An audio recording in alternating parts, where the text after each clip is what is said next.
Saya akan bicara tentang perspektif kebudayaan.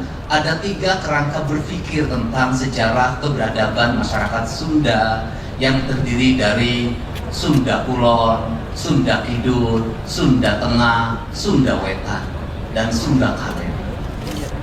Yaitu ada 3 variabel ideologi dan politik. Yang pertama, awalnya adalah variabel kasepuhan.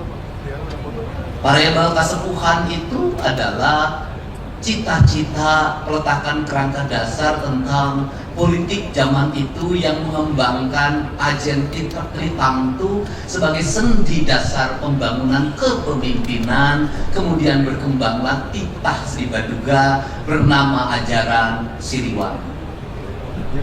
Ajaran Siliwangi itu sesungguhnya ajaran yang memadukan tentang manusia Indonesia seutuhnya, insan kamil dalam kaidah Islam, rawayan jati dalam kaidah Sunda, bahwa manusia Siliwangi itu adalah manusia yang bersatu dengan tanahnya, manusia yang bersatu dengan airnya, manusia yang bersatu dengan udaranya, manusia bersatu dengan panas mataharinya. Kebersatuan itu naik pada tingkatan yang kedua, yaitu persenyawaan. Persenyawaan naik ke tingkatan yang ketiga adalah penyerahan. Penyerahan naik ke tingkatan yang keempat adalah ketiadaan. Tingkatan yang pertama bersatu itu sifatnya material. Tanah, air, udara, matahari secara material disatukan, maka dia akan melahirkan kehidupan. Cara bersatunya harus simbiosis, mutualisme. Tidak boleh saling membunuh, tidak boleh saling mematikan. Andai kata satu mati itu demi yang lain, andai kata demi yang lain dia memangsa, bukan karena keserakahan, dia adalah karena ekosistem yang mengharuskan dia berbuat seperti itu. Maka sesungguhnya dalam filsafat dasar pasti dunia terbelah dalam 2 filsafat, yang satu barat, yang satu timur. Barat mengajarkan apa? Barat mengajarkan Bellium contra omnibus, bahwa manusia satu sama lain itu saling menaklukkan, bahwa hubungan manusia dengan alam itu saling menaklukkan. Alam ditaklukkan, dieksploitasi, maka lahirlah revolusi industri. Dari revolusi lahirlah industrialisasi. Dari industrialisasi lahirlah kolonialisme. Dari kolonialisme lahirlah kemerdekaan.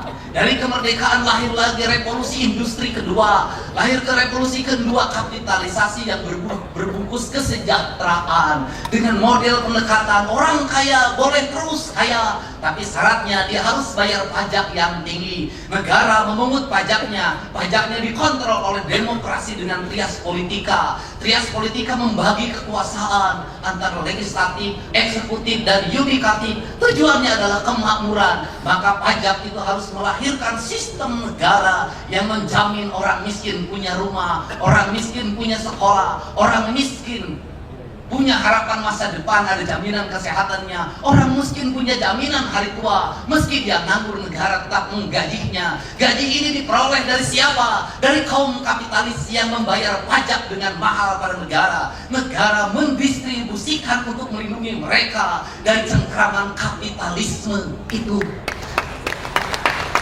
Apakah kapitalisme melahirkan kemakmuran? Melahirkan keadilan, melahirkan. Lahir negara-negara besar dan raksasa yang hari ini sedang berhadapan dengan apa? Komunisme yang kapitalisme, yaitu Tiongkok.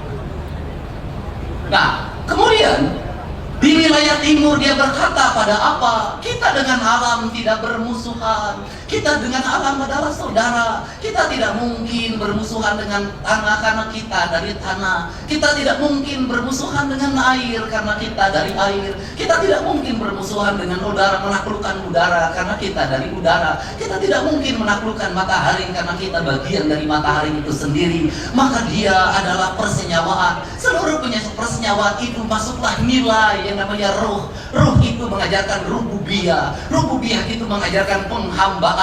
Maka manusia yang bersenyawa dengan tanah, air, udara, dan mataharinya, dialah manusia yang menghamba pada Tuhannya. Melalui apa? Melalui penghormatan pada tanah, air, dan udara. Nah, kenapa? Karena Tuhan disembah oleh kita. Melalui apa? Melalui kita yang dihadirkan di muka bumi. Tak akan pernah bertemu dengan Tuhan manakala kau tak memahami matahari. Kau tidak akan pernah bertemu dengan Tuhan manakala kau tidak memahami air. Kau tidak akan bertemu dengan Tuhan manakala kau tidak bisa memahami udara.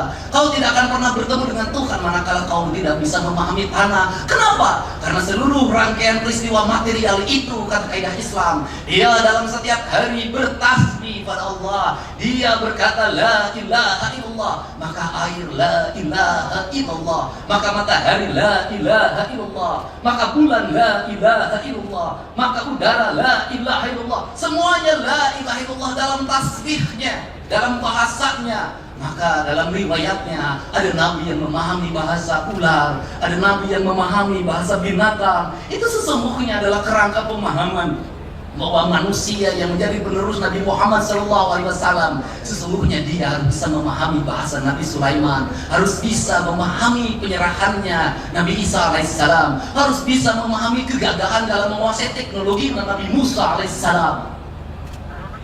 Maka seluruhnya diwujudkan dalam nama Nabi Muhammad SAW. Nah, seluruh kerangka itu dalam kaidah Sunda, mau timur, mau barat, mau kulon, mau wetan, mau tengah, itu sama Siliwangi. Ajarannya apa? Ajarannya sareuleuh, saigel, sabobot, sapihanean, kacai jadi saluwi, kadarat jadi saloga, tara pagirang-girang tampian. Karena itu sareuleuh, saigel, maka dia ada kalimat 3, ada kalimat 1 yang direnggekeun, 2 yang diigalkeun, yang ketiga anu ngarenggekeun jeung ngigalkeun. Kemanunggalan itulah yang disebut insan kamil. Maka kaum insan kamil, kaum rawayan jati, kaum manusia Indonesia, dia tidak pernah sama sekali mengakui apa yang dia lakukan. Kalimatnya apa? Hirup syukur sasamperan, awak ukur sasampaian, sariring-riring dumadi, sarengkak sakeun pola, sadaya kersaning Gusti. Kata Kiai Pak Wakil Ketua DPRD Jawa Barat, itu Pak Iwan mengatakan, itulah yang disebut dengan la haula wala quwata illa billah. Mengembalikan kembali tata Sunda pada ajaran titah penciptaannya, bahwa dia adalah segenggam tanah yang tercipta saat Allah sedang tersenyum. Maka mengembalikan kembali pada ekosistem dalam pembangunan modern, mengembalikan tanah Sunda pada go green. Yang ada cuman beda, yang satu berdasarkan keyakinan, yang satu berdasarkan proyek.